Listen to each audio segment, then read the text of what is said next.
जो इम्पोर्टेंट रहेगा सेल्स के बारे में पढ़ना कि ईएमएफ क्या होती है, पोटेंशियल डिफरेंस क्या होता है सेल का।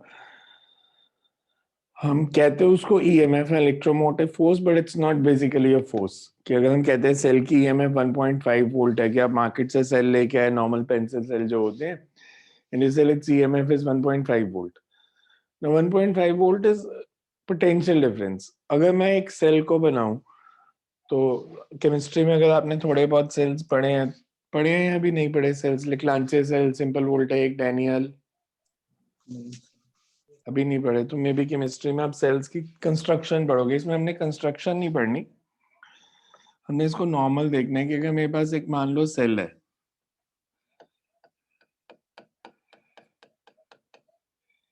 इसकी ईएमएफ ही, इसकी रेजिस्टेंस जो है लेट इट बी से आर इसकी इंटरनल रेजिस्टेंस है। इंटरनल रेजिस्टेंस का मतलब क्या होता है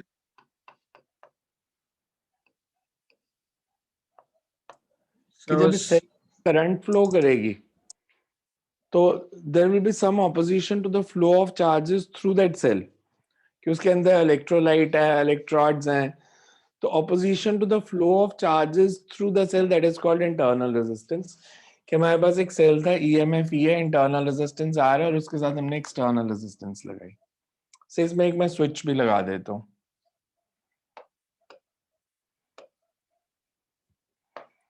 यहाँ पे हम एक स्विच कनेक्ट कर लेते हैं। अगर ये स्विच ओपन है तो there will be no current flow through the circuit. अगर मैंने इसके क्रॉस, और ये दो टर्मिनल्स है, मतलब इस पूरे को हम बोलते हैं कि पूरा सेल है।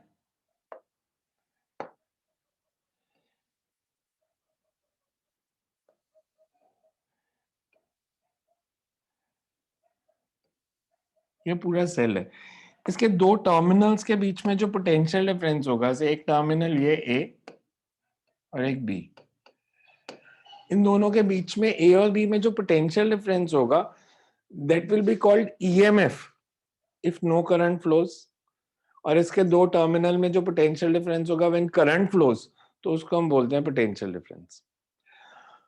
अब अगर पहले सेल ओपन है, मतलब अभी मैंने स्विच को क्लोज नहीं किया, इस रेजिस्टेंस में से कोई करंट फ्लो करेगी? नो सर, कोई करंट फ्लो नहीं करेगी। तो अगर मैं आपसे पूछूं वी ए माइनस वीबी की वैल्यू कितनी है, इस पॉइंट की पोटेंशियल मैंने ले ली वीबी, इसकी वीबी होगी या कुछ और होगी? वीबी क्योंकि करंट नहीं है। करंट फ्लो नहीं कर रहा, तो इसके क्रॉस कोई पोटेंशियल डिफरेंस नहीं आएगा रेजिस्टेंस के क्रॉस। इसकी वीबी तो इसकी भी वीबी। अब इस पॉइंट से आगे आएंगे तो पोटेंशियल बढ़ेगी या कम होगी? बढ़ेगी। बढ़ेगी। कितनी बढ़ेगी? ई ई। तो मैं कह सकता हूं V B plus E, this is equals to V A. तो वी ए माइनस वीबी कितना हो गया? ई तो जब करंट फ्लो नहीं करती, जो दोनों टर्मिनल्स में पोटेंशियल डिफरेंस है, that is called E. But अगर मैंने स्विच क्लोज कर दिया, अब अगर मैं इक्वेशन लिखूं, इसकी पोटेंशियल वीबी, इसकी कितनी, करंट किस डायरेक्शन में फ्लो करेगी? Negative positive to negative. Current ऐसे फ्लो करेगी। तो इसकी वीबी, करंट हायर से लोअर, इसकी पोटेंशियल कितनी? वीबी माइनस आई आर या V B plus I R? Minus I R minus I R. इसकी पोटेंशियल आगे आया और तो प्लस ही, and this is equals to V A. अब पोटेंशियल डिफरेंस कितना हो गया? V A minus V B. E minus I R. इसको हम बोलते हैं पोटेंशियल डिफरेंस ऑफ सेल। मतलब जब करंट नहीं फ्लो कर रही, तब जो वी ए माइनस वीबी की वैल्यू है, दैट इज ईएमएफ। और जब करंट फ्लो कर रही है, तो फिर जो, इसको वीबी डैश कर लो बेशक, तो फिर जो वैल्यू है दैट इज पोटेंशियल डिफरेंस। दोनों में से ज्यादा वैल्यू कौन सी होगी? I R, small R, capital R नहीं, this should be small R, because इसके क्रॉस निकाल रहे हैं ना। दोनों में से लार्जर वैल्यू कौन सी होगी? ई ई। पोटेंशियल डिफरेंस और ईएमएफ इक्वल कब हो सकते हैं? जब ई और आई आर अगर आर जीरो होता, करंट जीरो तो हम लेंगे नहीं ना, बिकॉज पोटेंशियल डिफरेंस निकलता ही तब है जब करंट फ्लो करे। बट अगर सेल की इंटरनल रेजिस्टेंस जीरो हो जाए तो ईएमएफ और पोटेंशियल डिफरेंस की सेम वैल्यू हो जाएगी। अच्छा, इसमें एक क्वेश्चन कॉमनली आता है, आपने ये रिलेशन देखा तो आपने कहा E is greater than V। इसको मैं जनरलाइज स्टेटमेंट में बदल सकता हूं कि ईएमएफ हमेशा पोटेंशियल डिफरेंस से ज्यादा ही होती है या इक्वल हो सकती है। ऑपोजिट भी हो सकता है कि पोटेंशियल डिफरेंस ईएमएफ से ज्यादा हो। No sir. मान लेता हूं मैं एक सर्किट बनाता हूं,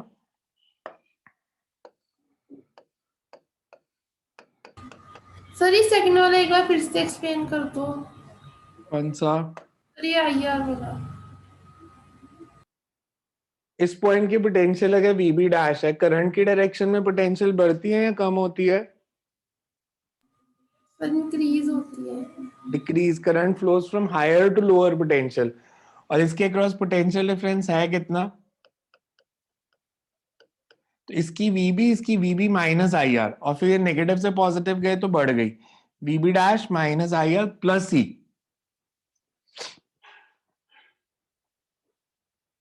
ओके हमेशा जब इक्वेशन लिखोगे ना, करंट की डायरेक्शन में जाओगे तो पोटेंशियल को कम करना है, करंट के ऑपोजिट आओगे तो पोटेंशियल को बढ़ाना है। अच्छा, अब मैं आपको एक नया डायग्राम देता हूं। मेरे पास ऐसे एक सेल है, एक है दूसरा सेल भी है।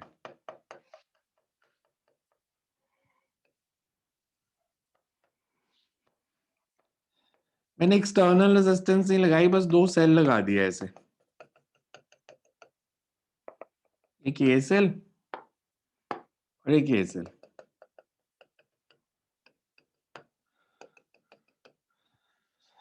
और मैं कह रहा हूं E2 जो है वो E1 से बड़ा है, तो करंट किस डायरेक्शन में फ्लो करेगी? Clockwise, anti clockwise? E2 E1 से बड़ा है, Clockwise. क्लॉकवाइज। करंट इसके अकॉर्डिंगली फ्लो करेगी ऐसे, ठीक है। इसकी पोटेंशियल, इसको मैंने मान लिया this is B point, this is A point. Current ऐसे फ्लो कर रही है, ऐसे लेट इट बी I। इसकी पोटेंशियल अगर VB है, आगे आएंगे तो करंट के ऑपोजिट Body. बड़ी। कितनी बढ़ गई? कितनी बढ़ गई? IR1. Plus IR1। नेगेटिव से पॉजिटिव आए तो बड़ी।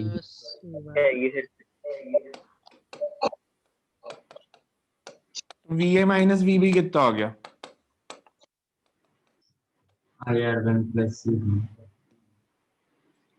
अगर करंट ना फ्लो करती तो EMF कितनी थी? इसमें अगर करंट ना फ्लो करे तो कितनी थी वैल्यू? E1। अब E1 से ज्यादा आ रही है, तो करंट की जो ऑपोजिट डायरेक्शन में हो गया। तो बेसिकली क्या हुआ इसमें ऐसा? इसमें आप निकालोगे तो कम आएगी, इसमें पोटेंशियल डिफरेंस EMF से कम आएगा। मैं इसमें अगर इक्वेशन लिखता हूं, इसको मैं ले लेता हूं से मान लो पॉइंट C, इसको पॉइंट D। करंट ऐसे फ्लो कर रही है, तो VC minus IR2 plus E2 is equals to VD। तो VD माइनस VC इज, इसमें पोटेंशियल डिफरेंस EMF से कम है, इसमें पोटेंशियल डिफरेंस EMF से ज्यादा है। इसमें सेल के अंदर करंट की डायरेक्शन कौन सी है? सेल के अंदर पॉजिटिव टू नेगेटिव। इसमें negative to positive. Negative to positive.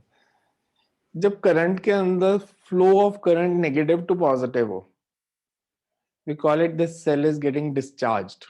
ये अपनी केमिकल एनर्जी लूज कर रहा है। जब करंट की डायरेक्शन पॉजिटिव से नेगेटिव हो जाए सेल के अंदर, this is charging of cell. Chargeable cell देखे है ना आपने, पेंसिल सेल भी चार्जेबल आते हैं, जैसे कैमरा में डाले आपने, उसको चार्ज किया, मोबाइल की बैटरी है उसको आप चार्ज कर रहे हो। जब चार्जिंग कर रहे होते हैं सेल की, तो करंट की डायरेक्शन बदलनी पड़ती है।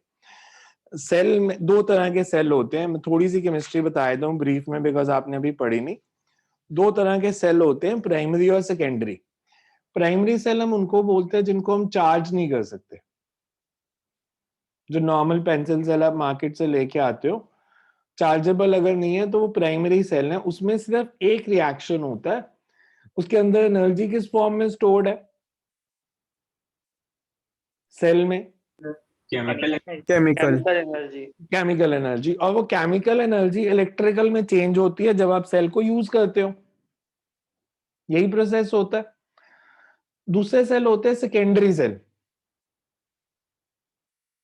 सेकेंडरी सेल में होता है कि जब आप डिस्चार्जिंग कर रहे हो तो जो केमिकल एनर्जी स्टोर्ड है वो इलेक्ट्रिकल में चेंज होती है, पर जब आप चार्जिंग करते हो तो इलेक्ट्रिकल एनर्जी केमिकल में स्टोर होती है।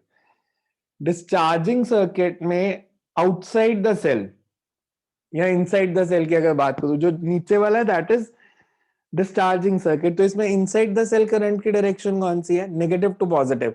और ऊपर वाले सेल में पॉजिटिव टू नेगेटिव। पॉजिटिव से नेगेटिव। ऊपर वाला सेल चार्ज हो रहा है और नीचे वाला डिस्चार्ज हो रहा है। तो जब सेल चार्ज होता है तो पोटेंशियल डिफरेंस ईएमएफ से ज्यादा हो जाता है। जब नॉर्मल सेल को यूज करते हो डिस्चार्ज होता है, आपने टॉर्च में डाला हुआ, आपने किसी भी चीज में डाला है, जब वो डिस्चार्ज हो रहा है, जब उसकी केमिकल एनर्जी इलेक्ट्रिकल में चेंज हो रही है तो पोटेंशियल डिफरेंस ईएमएफ से ऑपोजिट होती है और कम होती है। क्लियर ये पॉइंट? और दोनों इक्वल कब होंगे? No current. जब इंटरनल रेजिस्टेंस जीरो होगी। नो Internal करंट resistance लेना zero। लेना, नो करंट ले लिया, फिर पोटेंशियल डिफरेंस कैसे निकालोगे? Yes, internal resistance zero. जब इंटरनल रेजिस्टेंस जीरो होगी तो ईएमएफ और potential difference equal. Discharging circuit में नॉर्मली 90% क्वेश्चन डिस्चार्जिंग सर्किट के ही होते हैं। डिस्चार्जिंग सर्किट में potential difference is less than EMF, और अगर चार्जिंग कर रहे हो किसी सेल की तो potential difference will be greater than EMF. याद रह जाएगा इतना point? So you can write EMF and potential difference heading डाल लो, EMF and potential difference heading डाल लो and draw the first diagram. नीचे वाला नहीं बनाना, कुछ नहीं लिखना, सिर्फ डायग्राम बनाना, बिकॉज ऊपर डेफिनेशंस लिखनी है सारी। सिर्फ डायग्राम बना लो ये वाला। स्विच ओपन रख देना यहां से।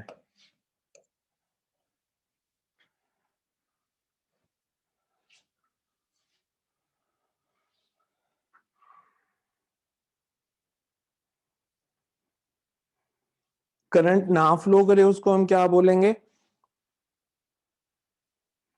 We say difference in potential between two terminals of a cell. Two terminals A और B हैं। A और B दो terminals हैं सेल के।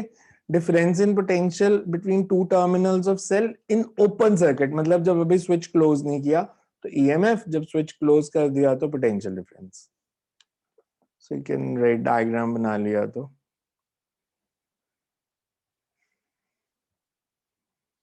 EMF is defined as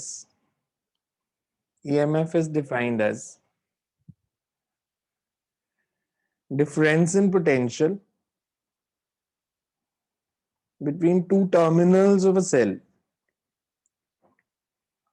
Difference in potential between two terminals of a cell in an open circuit, bracket में लिख लो, when no current flows through cell. In an open circuit, bracket में, when no current flows through the cell. Difference in potential between two terminals of a cell in an open circuit when no current flows through the cell is called EMF of the cell. Second definition लिखो internal resistance की।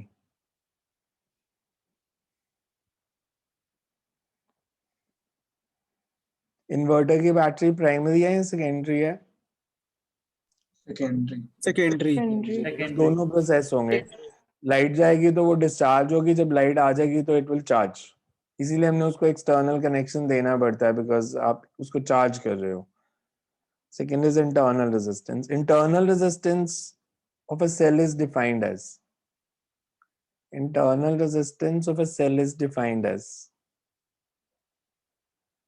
potential difference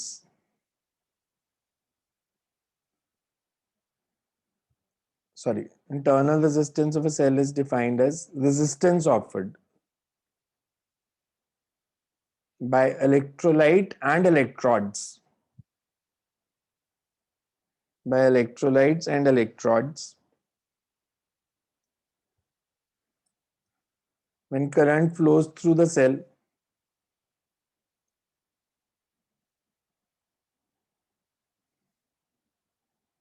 next paragraph में लिखो, internal resistance of a cell depends on.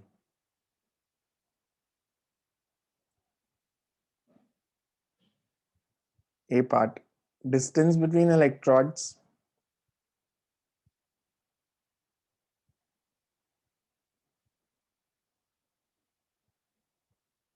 area of electrodes which is immersed in the electrolyte, area of electrodes which is immersed in the electrolyte. Sir आपने distance के बाद क्या बोला था? Distance between electrodes. Second is area of electrodes immersed in the electrolyte.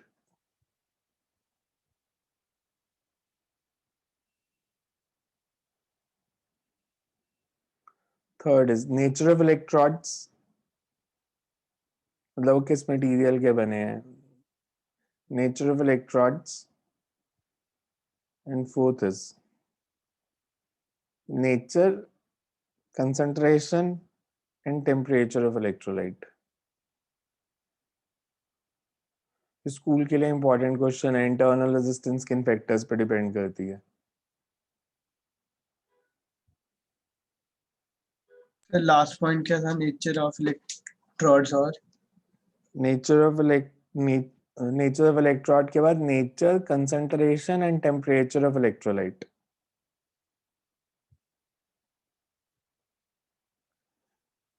अब कौन सी जगह पे कौन सा सेल यूज होना है, दैट इज इम्पोर्टेंट. नॉर्मली जैसे आपको क्वेश्चन आता है, मान लो आपके कार में 12 वोल्ट बैटरी लगी है उसको स्टार्ट करने के लिए. तो अगर वो बैटरी खराब हो जाए तो मैं 1.5 वोल्ट के सेल सीरीज में लगा के उसे स्टार्ट कर सकता हूँ. अगर मैं 8 सेल 1.5 वोल्ट के सीरीज में लगा दूं तो ईएमएफ कितनी हो गई? फॉर्मूला रेजिस्टेंस के जैसे सेम चलते हैं. क्या चीज? फॉर्मूला रेजिस्टेंस वाली होते हैं इसमें. मतलब इसमें करना क्या है? मैंने 8 सेल सीरीज में लगाए, 8 सेल सीरीज में लगाए 1.5 वोल्ट के, मतलब ऐसे बना ना मेरे पास, जैसे ऐसे है. इससे एक सेल, ये दूसरा सेल, ये तीसरा सेल. अगर इसके क्रॉस ईएमएफ 1.5 है, ये भी 1.5 है, ये भी 1.5 है, तो टोटल कितनी हो गई? 4.5 है ना. 4.4. तो 8 सेल में सीरीज में लगाता हूँ तो ईएमएफ तो हो जाती है 12 वोल्ट, पर उससे कार स्टार्ट हो जाएगी आपकी? कि कार की बैटरी डाउन है, स्टार्ट नहीं हो रही थी, हमने घर में से 8 सेल निकाले छोटे जो टॉर्च में डलते हैं, उनको सीरीज में लगाया और कार स्टार्ट करने की कोशिश की. Will it start? No sir. क्यों?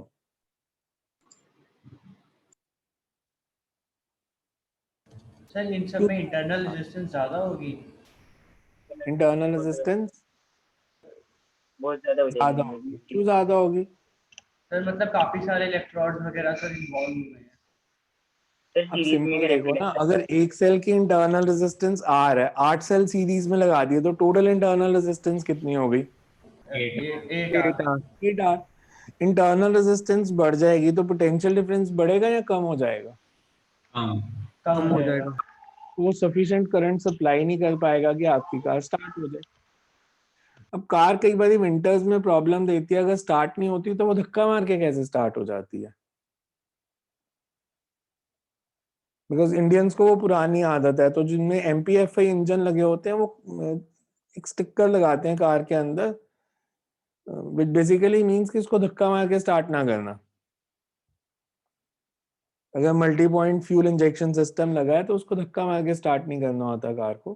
पर जनरल अगर हम बात करें से, अगर कार है तो ये नॉर्मल टेंडेंसी होती है कि धक्का मारो तो स्टार्ट हो जाएगी. क्यों ऐसे?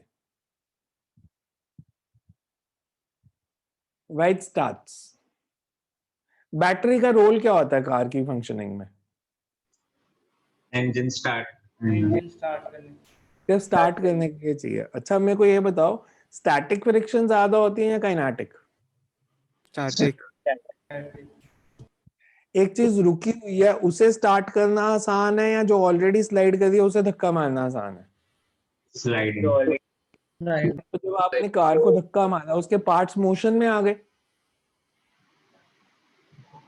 तो मतलब जो स्टैटिक फ्रिक्शन थी खड़ी कार के अंदर, उसके पार्ट्स को मूव करने के लिए एनर्जी ज्यादा चाहिए थी, बट उसके पार्ट्स अगर मोशन में आ जाएंगे तो energy required will be less. तो कई बार ये होता है कि एनर्जी रिक्वायर्ड थोड़ी कम भी मिले तो भी कार स्टार्ट हो जाती है, बिकॉज वो स्टैटिक फ्रिक्शन काइनेटिक में चेंज हो गई थी। अब अगर आप बैटरी लेने जाते हो, से मान लो 12 वोल्ट की बैटरी है, आपको उसे बोला कि 12 वोल्ट बैटरी ले आओ। अब उसमें और क्या चीज नोटिस करोगे, क्या इंपॉर्टेंट होता है? जैसे मान लो आपने घर के लिए इन्वर्टर की बैटरी लेनी है, so as a physics student आपको और क्या देखना चाहिए इन एडिशन टू कि कितने वोल्ट की बैटरी है, बिकॉज आपको उसने 4-5 बैटरीज दिखा दी सारी 12 वोल्ट की, और कॉस्ट सबकी अलग अलग है। तो which factor you should see? Internal resistance. internal resistance. वो तो उसको पता भी नहीं होगी। Sir current. करंट तो आप जो यूज करोगे वही है, मतलब वो तो आपने यूज करनी है, उसने तो बैटरी बेचनी है घर में। अब आप कितनी डिवाइसेस चलाते हो, करंट तो उस पर डिपेंड करेगी। आप एक पंखा चलाते हो इन्वर्टर के साथ, 5 चलाते हो, 10 चलाते हो, तो उस पर डिपेंड करेगी ना। तो आपको क्या देखना चाहिए? बिकॉज मैं अभी आपको एक हिंट देता हूँ, आपको देखना शायद समझ में आ जाए। कितने टाइम पे वो चार्ज होनी चाहिए?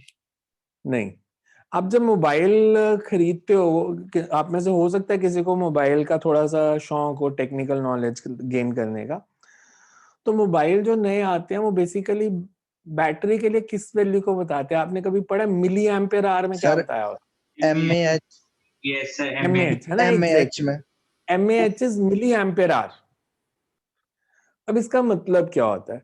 मान लो एक मोबाइल की बैटरी है जिसके साथ उन्होंने लिखा 4000 मिली एम्पेयर आवर की बैटरी। इसका मतलब है कि ये 4000 मिली एम्पेयर करंट 1 आवर के लिए सप्लाई कर सकती है। बट अगर आप उसको 8000 मिली एम्पेयर करंट यूज करोगे तो it will last only half an hour. तो that is called the capacity of the battery, how much current it can supply for how many hours. Normally अब तो पंजाब में भी इतनी लाइट जाती नहीं है, पर अगर लाइट जाए तो आपके घर में इन्वर्टर पे चलना है, इन्वर्टर पे डिवाइसेस चल रही हैं, तो हम कहते हैं कि एक्स्ट्रा लाइट्स को स्विच ऑफ कर दो, या फैन जो जिस रूम में नहीं बैठा उसको स्विच ऑफ कर दो, बिकॉज इन्वर्टर पे चल रहा है। अब उसका रीजन क्या होता था? बिकॉज जितनी डिवाइसेस आप लगाओगे सब करंट कंज्यूम कर रहे हैं। आप जितनी ज्यादा करंट कंज्यूम करोगे बैटरी उतनी कम लास्ट करेगी, बिकॉज करंट इनटू टाइम का प्रोडक्ट तो बैटरी की कैपेसिटी है। तो that is important, current capacity, उसको हम करंट कैपेसिटी बोलते हैं। It's measured in milliampere hours, मतलब मोबाइल के लिए, नॉट इन अदर। जो दूसरी बैटरी होती है उसमें एम्पेयर आवर में होती है, कि अगर आपको कोई बोल रहा है कि बैटरी 8 एम्पेयर आवर की है, मतलब 8 एम्पेयर करंट 1 आवर के लिए सप्लाई कर सकती है। अगर आप 1/4 एम्पेयर का यूज करोगे तो वो उतनी ज्यादा लास्ट कर जाएगी battery. So for sale, in addition to other factors, the current capacity is also very important. इसीलिए मोबाइल्स के डाटा में वो करंट कैपेसिटी मेंशन करते हैं कि करंट कैपेसिटी कितनी है बैटरी की। जैसे अब तो मेरे ख्याल से किसी फोन में मैं देख रहा था 6000 मिली एम्पेयर आवर वाली भी आ गई है, whereas initially it used to be। और आपने फिर, बिकॉज आप इस चीज को टेक्निकली ऑब्जर्व करते हो, अगर आप मोबाइल्स पे वीडियो देखते हो तो इट विल लास्ट मोर और लेस। लेस। तो स्क्रीन जब आपकी ऑन रहेगी, स्क्रीन जब आपकी ऑन रहेगी वीडियो देखते हुए, तो it requires larger amount of current. Larger amount of current मतलब time for which battery last will automatically going down. या गेम्स खेल रहे हो तो time will go down. Again screen की एडिटिंग ब्राइटनेस, वगैरह अगर में भी स्क्रीन को जल्दी आप बहुत बैटरी खत्म ब्राइट रखते हो तो स्क्रीन को जितना ब्राइट रखोगे उतनी ज्यादा करंट चाहिए होगी, उतनी कम देर के लिए बैटरी लास्ट करेगी। वेरएस जो पुराने फोन होते थे, वो नोकिया का बटन वाला फोन, बिकॉज उसमें कोई फीचर ही नहीं है, तो उसमें बैटरी की जो कैपेसिटी थी वो कम थी, फिर भी वो 2 दिन चल जाता था या 3 दिन चार्जिंग से चल जाता था, because it requires very small current to operate. तो आपकी डिस्प्ले जितनी बड़ी होती जाएगी, आपको बैटरी भी उतनी बड़ी लगानी पड़ेगी, नहीं तो फोन की चार्जिंग जल्दी खत्म हो जाएगी। So these are the factors which you should know about the cells, कि अगर आप लेने जाते हो तो आपको किन फैक्टर्स का ध्यान रखना है। एनीवेज, नेक्स्ट डेफिनेशन लिखो। हमने लिखी अभी EMF and internal resistance. Next, write potential difference. Excuse me, sir. Potential, हाँ जी। सीरियस अगर फोन को स्विच ऑफ रखो तब भी वो डिस्चार्ज हो ही जाता है, ऐसा क्यों होता है? कैसे मतलब कैसे? एक मिनट, क्या? स्विच ऑफ रखो, बिल्कुल ना यूज करो तब भी वो डिस्चार्ज हो ही जाता है, ऐसा क्यों होता है? जब आपने फोन को स्विच ऑफ भी रखा है या किसी भी चीज को स्विच ऑफ भी रखोगे तो आप केमिस्ट्री में एक कंसेप्ट पढ़ोगे लोकल एक्शन के। लोकल एक्शन मतलब जब हमने सर्किट कंप्लीट नहीं किया बट उसके इंटरनल्स करंट फ्लो कर रही हैं जो केमिकल्स को यूज कर रही हैं because of impurities in the electrolytes and number of other reason. So वो जो लोकल एक्शन होता है उसके कारण सेल्स डिस्चार्ज हो जाते हैं। ओके अगर हम सर। उसको बैटरी को बाहर निकाल के रख दें तो ज्यादा लास्ट करेगी। डिस्चार्ज तो तब भी हो जाएगी, it may last little longer अगर मतलब, बट आजकल बहुत कम फोन आते हैं जिनमें से बैटरी निकल सकती है। पर अगर वो बाहर पड़ी है तो इतनी जल्दी खराब नहीं होती, मतलब थोड़ा ज्यादा टाइम निकल जाता है, बट अगर सर्किट में लगी है तो जल्दी फिनिश ऑफ हो जाती है अगर स्विच ऑफ किया तो भी। सर यूज नहीं इंटरनल सर पूछो। इंटरनल रेजिस्टेंस जीरो करना पॉसिबल है? फिजिक्स में जीरो से तो मार्क्स ही आते हैं और कुछ जीरो नहीं करना पॉसिबल होता। आप 0.001 ओम कर सकते हो, जीरो नहीं कर सकते। फिजिक्स में जीरो कुछ नहीं होता, 100% भी कुछ नहीं होता, सब assumptions होती हैं। मतलब हर चीज की एक वैल्यू होगी। जैसे हम सुपर कंडक्टर कहते हैं, करंट एक बार ही फ्लो करने लगी तो 10⁻17 ईयर्स तक फ्लो कर सकती है without appreciable change in the magnitude. अब किसने देखे हैं 10⁻17 ईयर्स? बट फिर भी हम ये नहीं कहते कि करंट कम ही नहीं होगी, कम तो होगी, टाइम ज्यादा लग जाएगा, कुछ साल लग जाएंगे। Second rate potential difference. It is defined as difference in potential between two terminals of a cell.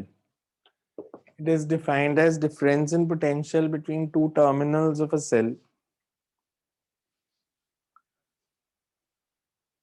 in a closed circuit or when current flows through it.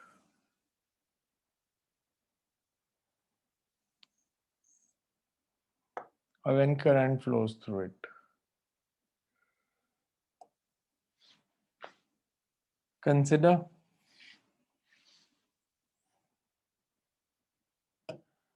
a cell of EMF E and internal resistance R connected in series with external resistance capital R using a switch. Sir connected in series के बाद क्या बोला था?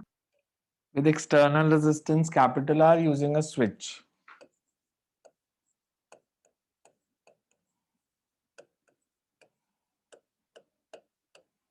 When switch is closed,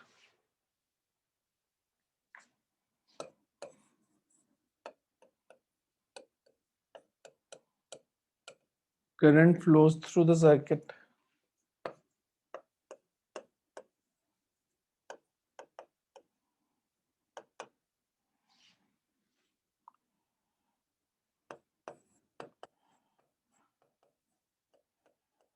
Difference in potential between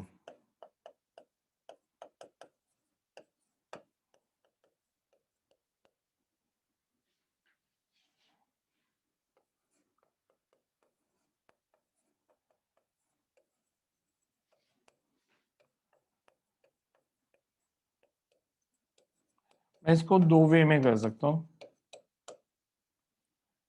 एक तो हमने जो भी मेथड किया उसी से कर लेते हैं।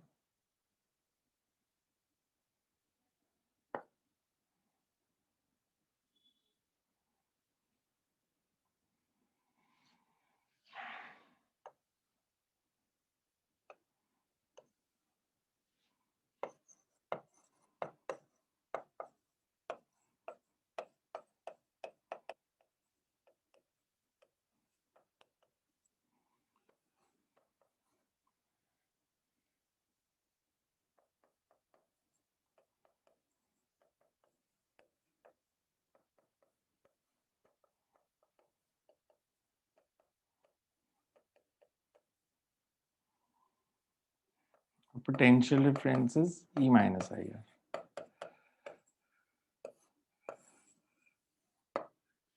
ये क्लियर है सबको इक्वेशन? मेरे को एक बात बताओ, मैं अगर इस डायग्राम में स्विच क्लोज है, आपसे पूछूं करंट कितनी फ्लो करेगी?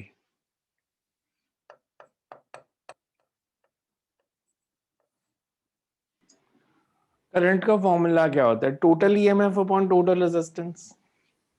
आई can say current flowing is, दोनों रेजिस्टर स्मॉल आर और कैपिटल आर सीरीज में है पैरेलल में है? सीरीज सीरीज तो टोटल रेजिस्टेंस कितनी? R plus R R. Plus R. Plus R plus V R. Can say current is, इसको मैं ऐसे भी लिख सकता हूं,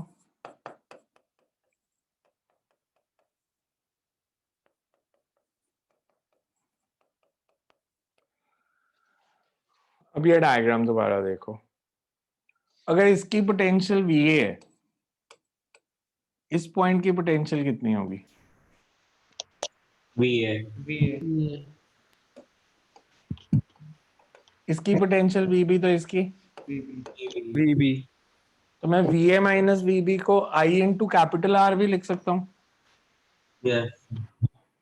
है ना? लिख सकता हूँ ना, इसके क्रॉस पोटेंशियल डिफरेंस पूछूं तो आप यही लिखोगे I into capital R. Yes तो मैं IR को अगर VA भी लिख दूं तो वही रिलेशन बन गया, E माइनस IR. तो आप ऐसे भी कर सकते हो, आप ऐसे इक्वेशन लिख के भी कर सकते हो. ये समझ आया सबको? मैंने IR को VA भी क्यों लिख दिया? Yes. Okay, you can right इसके आगे.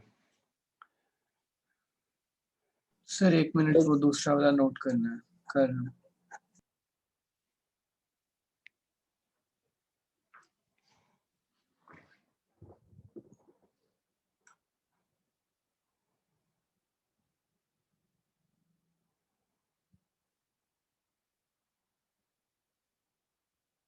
सर एक बार ये डायग्राम पे दिखा दो.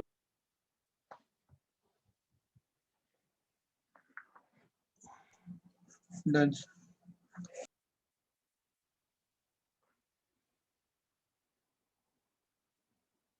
क्लियर है?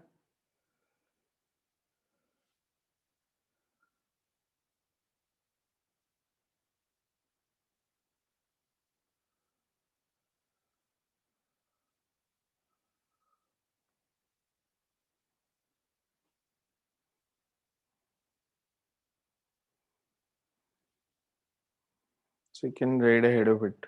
Thus EMF and potential difference can be equal. Thus EMF and potential difference can be equal if internal resistance of the cell is 0. EMF and potential difference will be equal if internal resistance of the cell is 0.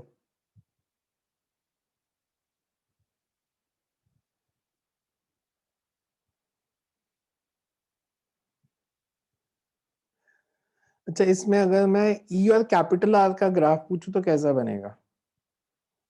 Will EMF be affected by external resistance? No, sir.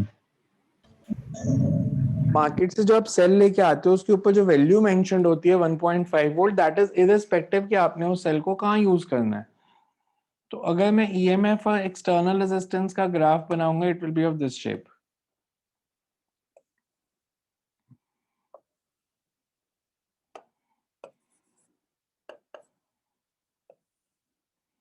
which signifies that EMF is independent of external resistance.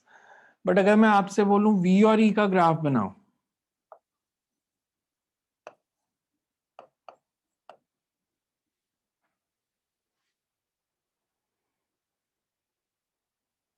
अब graph कैसा बनेगा?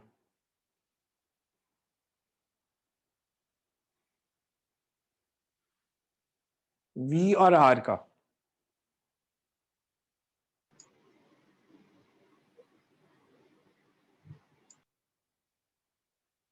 अच्छा, मैं ऐसे straight line बना दूं because V is equals to IR. मैं इससे कह सकता हूँ V is directly proportional to R. No sir, ये भी करंट कांस्टेंट नहीं है ना, करंट कांस्टेंट नहीं है, जरूरी नहीं है ऐसा बनेगा, तो this is not the way to draw. तो कैसा बनेगा ग्राफ? तो ये भी कांस्टेंट वाला ही बनेगा। अच्छा, पोटेंशियल डिफरेंस रेजिस्टेंस पे डिपेंड ही नहीं करेगी। ओ वेरी गुड, इधर देख द रिलेशन। मेरे पास रिलेशन है V is equal to E minus I R. मैं अगर कैपिटल R को बढ़ाता हूं, I बढ़ेगा कम होगा? इस रिलेशन पे फोकस करो। मैं अगर कैपिटल R को बढ़ाता हूं तो I बढ़ेगा या कम हो जाएगा? कम हो जाएगा। I अगर कम होता जाए, मैंने R को बहुत ज्यादा बढ़ा दिया तो I कितना हो गया? Almost zero. Zero. Almost zero. अगर I ऑलमोस्ट जीरो हो गया तो V कितना आ गया? ई ए तो इसका ग्राफ अब बताओ कैसा बनेगा? It will B of this shape.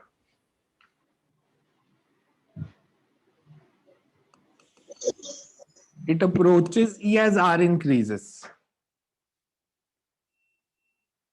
अच्छा, अगर मैं आपसे बोलूं V और I का ग्राफ बनाओ, V और I का,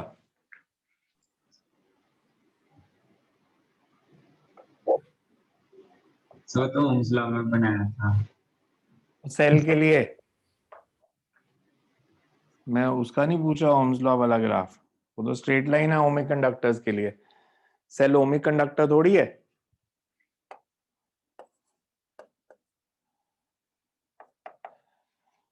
ये हमारे पास रिलेशन है। मेरे को बताना V की वैल्यू जीरो कब हो जाएगी? जब I कितना हो?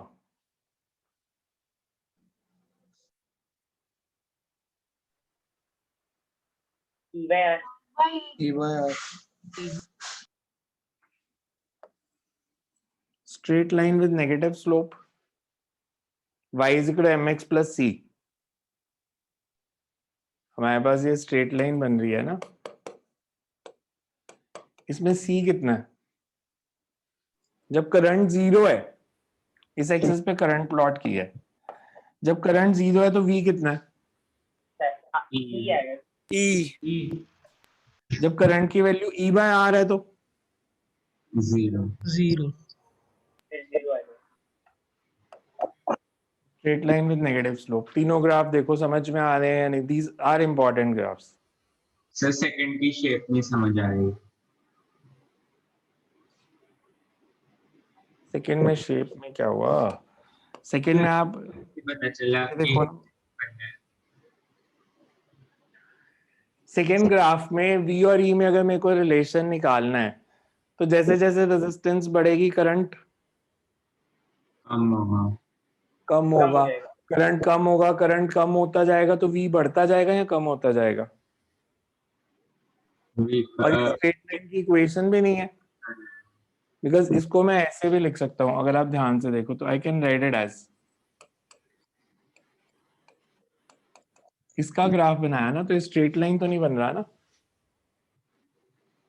ठीक है सर, अब समझ आ गया। ठीक है sir.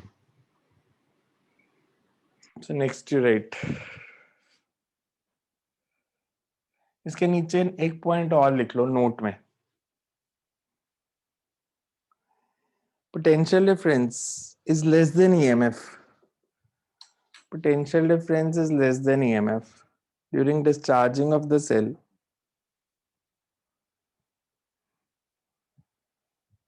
But if the cell is charged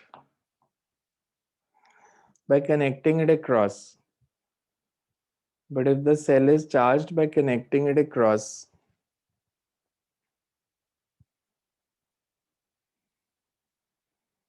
a charging battery,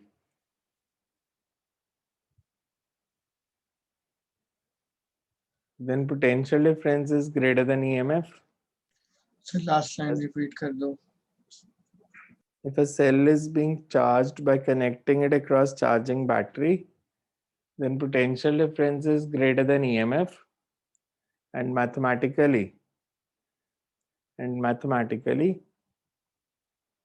V is equals to E plus IR, and mathematically V is equals to E plus IR.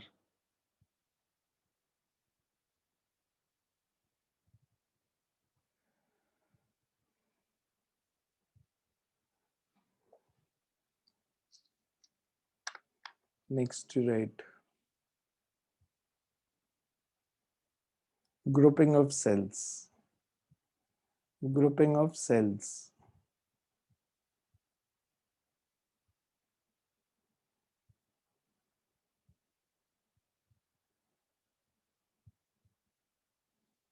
A part is non-identical cells connected in parallel. Non-identical cells connected in parallel.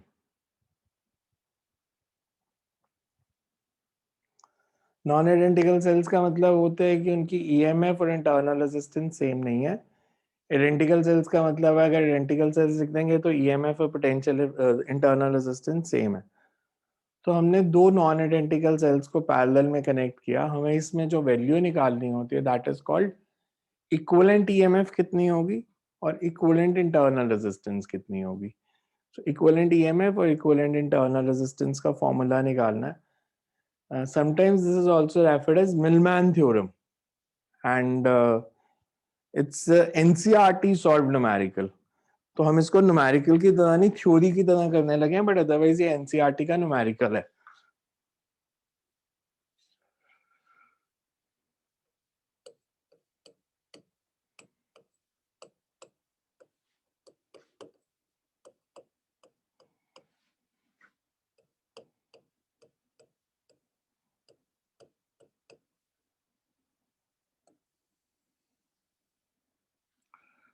मैंने ऐसे दो cell लिए,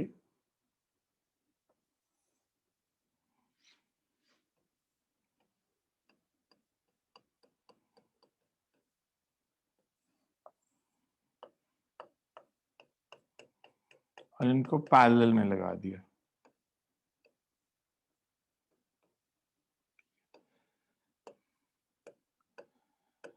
जब हम कहते हैं equivalent value बताओ, equivalent value का मतलब होता है कि मैंने इन दोनों सेल्स को हटा देना है, इसकी जगह एक सेल लगाना है.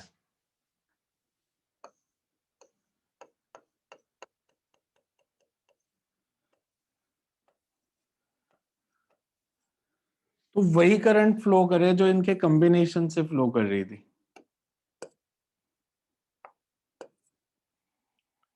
इसमें अगर करंट आई फ्लो कर रही है तो इसमें भी आई फ्लो करे. तो हमने बताना है मैं कितनी ईएमएफ और कितनी इंटरनल रेजिस्टेंस वाला सेल लूं. पहले ये समझ में आया करना क्या है कि इन दोनों सेल की जगह अगर सिंगल सेल लगाना हो तो उसकी ईएमएफ और इंटरनल रेजिस्टेंस क्या होनी चाहिए ये निकालनी है हमने. ठीक है. अब दोनों सेल में से जो करंट फ्लो करेगी वो सेम होगी या डिफरेंट होगी? डिफरेंट. तो हम मान लेते हैं इसमें से करंट फ्लो की I1 और इसमें से करंट फ्लो की I2. Conservation of charge means कि I जो है वो इन दोनों के सम के इक्वल होगा. यस. Yes sir. बिकॉज जो करंट आएगी वो दो पार्ट्स में डिवाइड होगी. I1 एक में चलेगी, I2 दूसरे में चलेगी. इस पॉइंट को कह लेते हैं इसे B, इसको A.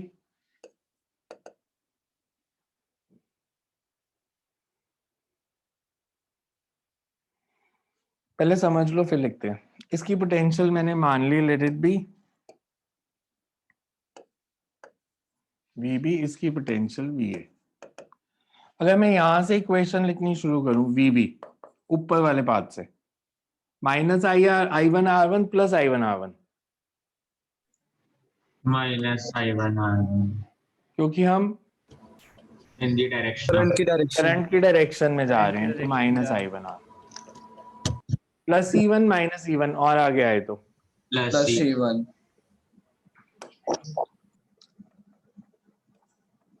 ये मैं डायरेक्ट भी लिख सकता था कि पोटेंशियल डिफरेंस विल बी,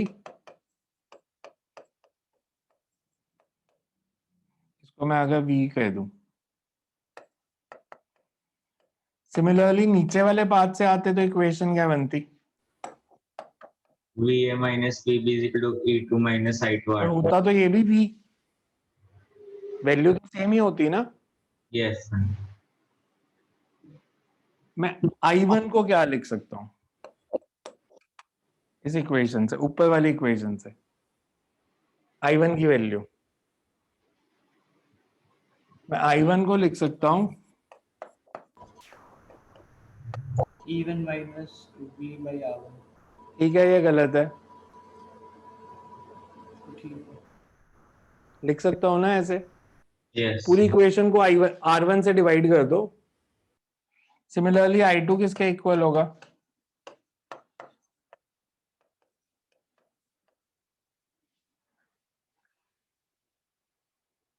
ठीक है, इतना Yes. टोटल करंट कितनी होगी? I1 plus I2.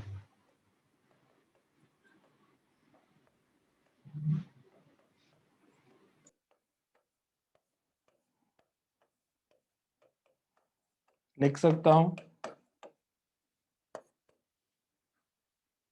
ठीक है, ये स्टेप Yes, sir. क्लियर सबको यहाँ तक? V किसके इक्वल होगा? अगर मेरे को V निकालना है तो पूरी इक्वेशन को किससे डिवाइड कर दूं? Equivalent resistance. यहाँ एक स्टेप बीच में और कर देता हूँ। मैं अगर पूरी इक्वेशन को 1/R1 प्लस 1/R2 से डिवाइड करूं,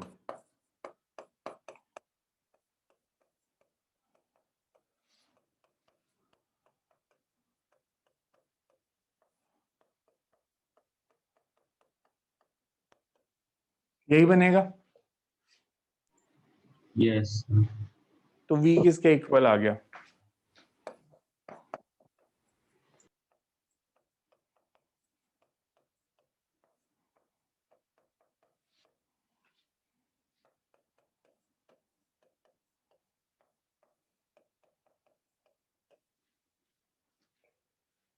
ठीक है, ये स्टेप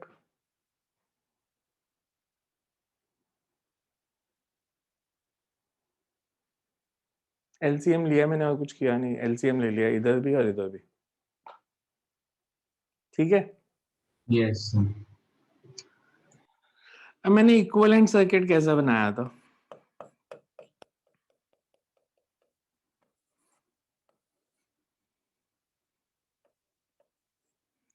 इसके क्रॉस पोटेंशियल डिफरेंस की इक्वेशन लिखूं तो क्या आएगी? E equivalent minus IR V equal. equivalent minus IR. इन दोनों को कंपेयर कर दूं तो E इक्विवेलेंट कितना आ गया? E1 R2. E1 R2 plus E1 E2 plus R2 R1 E2 R1 upon R1 plus R2 और R equivalent, R1 R2 by R1 R2 by R1 R1 plus R2. तो ये equivalent EMF और equivalent internal resistance आ जाएगी। दो से ज्यादा cell भी लगे होंगे, अगर मतलब मैं इसको थोड़ा सा अगर एलैबोरेट कर दूं, मैं इस रिलेशन को देखूं, अगर 3 सेल लगे होते तो E1 by R1 plus E2 by R2 plus E3 by R3 divided by 1 by R1 plus 1 by R2 plus 1 by R3। और ये जो है ये तो सिंपल पैरेलल का फॉर्मूला है। अगर दो रेजिस्टर पैरेलल में लगे होंगे तो यही फॉर्मूला होता है R1 R2 upon R1 plus R2। Yes. तो इस पूरे को हम बोलते हैं Millman theorem. It will be used in number of numericals where not, because normally non identical cells ही दिए होंगे एक्सेप्ट बोर्ड को छोड़ के। ये बोर्ड की में तो यही डेरिवेशन ही आ जाएगी, आनी है तो। अदरवाइज जितने भी आप एग्जाम दोगे उसमें हर जगह नॉन आइडेंटिकल सेल्स होंगे। आइडेंटिकल वाला बहुत सिंपल केस होता है, तो वो आइडेंटिकल सेल्स के क्वेश्चन नहीं देते, नॉन आइडेंटिकल के देते हैं। एक बार दोबारा से देख लो, समझ में आ रहा है या नहीं आ रहा है मैंने क्या किया। ये सर्किट था, इसकी जगह ये इक्विवेलेंट बनाया so that potential difference and current remain same. हमने कहा कि अगर टोटल सर्किट में करंट I फ्लो कर रही है that is I1 plus I2। I1 plus I2 की वैल्यू हमने निकाल ली from relation between potential difference and EMF, उसको सब्स्टिट्यूट कर दिया and you get the answer. समझ में आया कैसे किया? फिर इसको प्रॉपर्ली लिख लेते हैं। सर दो से ज्यादा में EMF का फॉर्मूला जो आप बताए थे वो दोबारा समझा दो। मतलब यहाँ पे जैसे हमने लिखा ना E1 by R1 plus E2 by R2, ये वाला फॉर्मूला, तो 3 सेल होते तो प्लस E3 by R3, और यहाँ पे भी 1 by R1 plus 1 by R2 plus 1 by R3। Okay sir. Sir board में नॉन आइडेंटिकल के क्वेश्चंस नहीं आते? बोर्ड में बहुत रेयर आएंगे, अभी तो चॉइस में। बोर्ड ना बहुत बेसिक पेपर बनाता है, उनकी कोशिश होती है कि आप सबके 90 मार्क्स आ जाएं। आप फिजिक्स का देखना रिजल्ट, अभी तो आया नहीं, मैं पहले ही बता रहा हूँ, 12th के तो भी पेपर भी नहीं हुए। आपको जिन बच्चों से 80 नंबर की उम्मीद भी नहीं होती ना, सबके 95 आएंगे, 96 भी नहीं आएंगे, 95 ही आएंगे, 94 भी नहीं आएंगे। आधे स्कूल के 95 नंबर होते हैं, वो आपकी मेहनत नहीं है, वो सीबीएसई आप पे दया करके देती है। फिजिक्स में नॉर्मली पिछले साल 13 नंबर ग्रेस मिले थे, तो अगर किसी के 95 हैं, इसका मतलब उसके मार्क्स जो हैं वो 82 से 95 के बीच में कुछ थे और सीबीएसई ने 95 कर दिए। अगर उसके 89 थे तो सीबीएसई ने 6 नंबर देके 95 कर दिए, किसी के 94 थे उसको 1 नंबर देके 95 कर दिए, किसी के 82 थे उसको 13 नंबर देके 95 कर दिए। तो इसलिए बहुत सारे स्कूल का रिजल्ट देखोगे तो 95 पे अटके होते हैं बच्चे। 95 पता नहीं आपकी मेहनत के बोर्ड की मेहरबानी, 96 है तो वो आपकी मेहनत क्या है, 96 वाले को कोई ग्रेस नहीं मिलता, इसलिए बोर्ड में इतने नंबर आते हैं आजकल। सो यू कैन राइट। सर कल आपने कौन सा टॉपिक कराया था? मैं अभी लेक्चर अपलोड कर दूंगा, देख लेना। कुछ रिलेशंस, कल न्यूमेरिकल किए थे, थ्योरी की थी, न्यूमेरिकल्स किए थे, न्यूमेरिकल्स किए थे ज्यादा। So you can write consider two non identical cells, consider to non-identical cells of EMF E1 and E2. Consider two non-identical cells of EMF E1 and E2 with internal resistance R1 and R2. With internal resistance R1 and R2 connected in parallel as shown.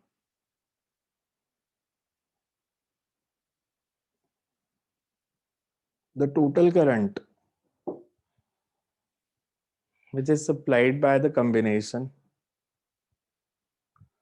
total current which is supplied by the combination is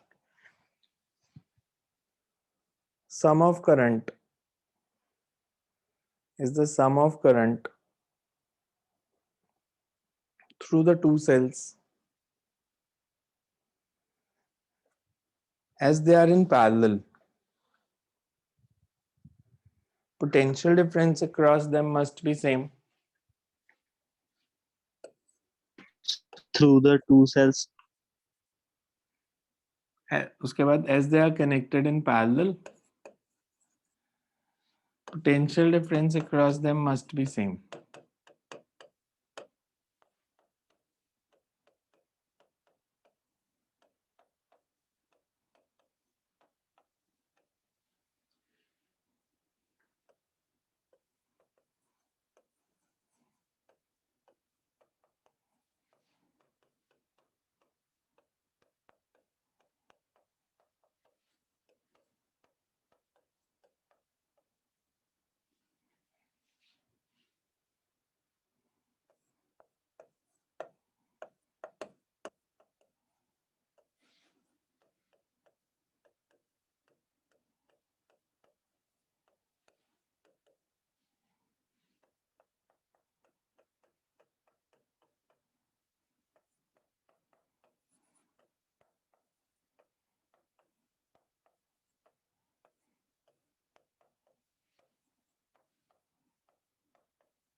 equivalent circuit के लिए अगर हम लिखें,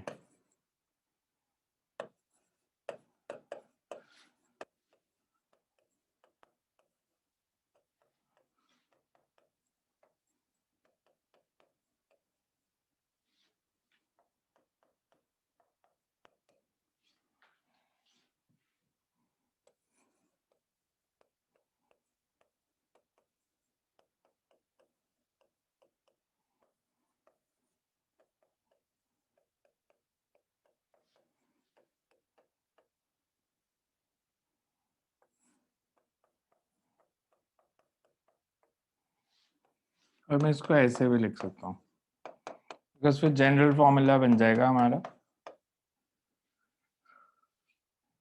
for n sales अगर लिखना होगा तो equivalent कितना फॉर एन सेल्स?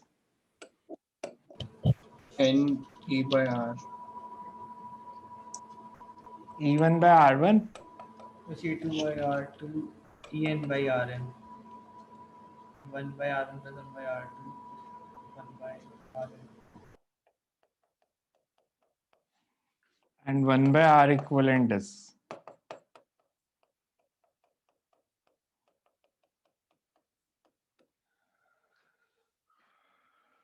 clear ये?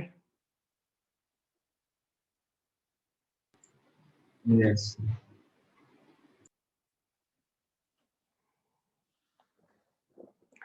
अगर आइडेंटिकल सेल हो तो क्या चेंज कर दूं? E1 E2 को सेम ले लेंगे, R1 R2 को Yes, सेम ले sir. लेंगे। अगर मैं E1 E2 को सेम ले लूं तो क्या आ जाएगी वैल्यू?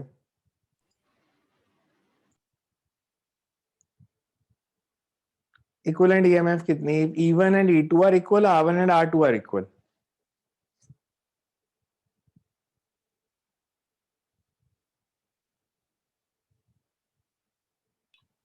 बोर्ड पे फॉर्मूला लिखा है, E1 E2 को R1 R2 को इक्वल ले लो, दो E1 और E2 दोनों को E ले लो, R1 R2 दोनों को R ले लो, तो क्या आया फॉर्मूला?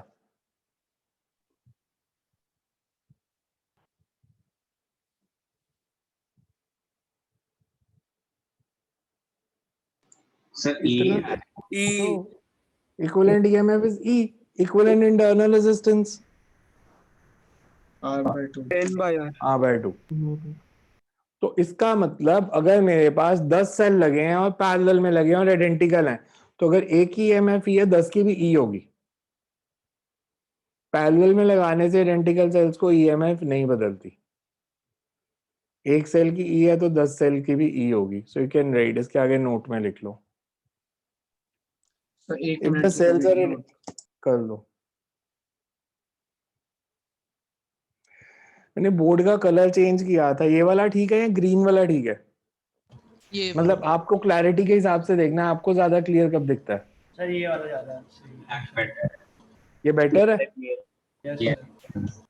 तो ये वाला यूज कर देंगे, बिकॉज मेरे को लग रहा था उसमें शायद कई बार क्लैरिटी नहीं आती, ब्लर्ड हो जाती है। इसमें थोड़ा कॉन्ट्रास्ट अच्छा बन जाता है ब्लैक पे।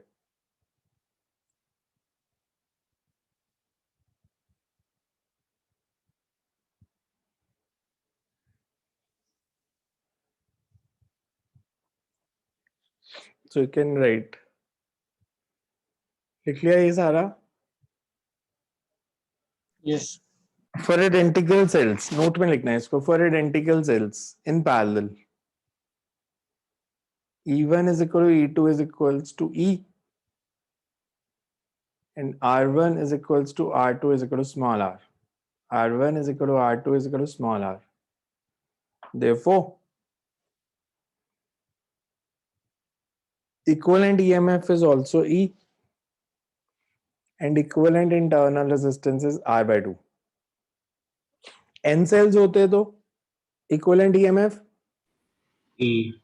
E, equivalent internal resistance R by N. R by N. R by N. And for N cells, equivalent EMF is E and internal resistance is R by N. इसको मैं कल यूज कर दूंगा इस रिजल्ट को, identical sales का करेंगे जब। For N cells, equivalent EMF is E and equivalent internal resistance is R by N. Equivalent internal resistance is R by N.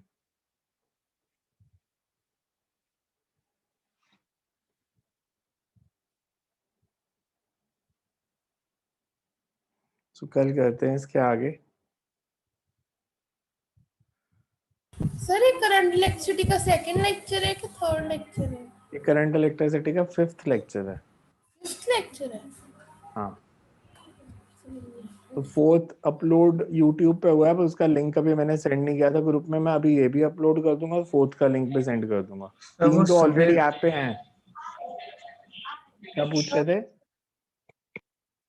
Sir आपको सुबह वाली क्लास की वीडियो डाल देना, वो आज मैंने पूरी देखी नहीं, सुबह क्लास पूरी अटेंड नहीं कर सका था, स्कूल था। मैं तो कर दूंगा, मैं लास्ट कर वाले दूंगा में सुबह सुबह वाली भी। और ये जो कल रात वाली क्लास थी उसका में से 1-2 लोगों ने तो लिंक मांगा था, तो मैंने सेंड कर दिया था। ऐप पे अभी ऐड नहीं किया था, तो ये भी ऐप पे ऐड कर दूंगा, वो भी कर दूंगा। सर हाँ जी। सर मेरा एक लेक्चर पेंडिंग है, वो ऐप पे है नहीं। लेक्चर 24 इलेक्ट्रोस्टैटिक्स का, जिसमें लेक्चर 24 क्या किया था उसमें? तो मैंने लेक्चर 23 तक का लिखा हुआ है, जिसमें एक क्यूब दिया था आपने होमवर्क के लिए, जिसमें मेरे ख्याल से लेक्चर 24 न्यूमेरिकल्स वाला था। मैं देख लूंगा, कर दूंगा, डेट के हिसाब से देख लूंगा कौन सा था। Thank you sir. तो ये पढ़ लेना आज वाला। कल भी अभी सेल्स ही करेंगे। कल identical sales in series and parallel करेंगे, फिर मिक्स्ड ग्रुपिंग करेंगे। मतलब मिक्स्ड ग्रुपिंग का मतलब होता है कुछ सेल सीरीज में लगाए और वैसे कुछ रोज पैरेलल में लगाई।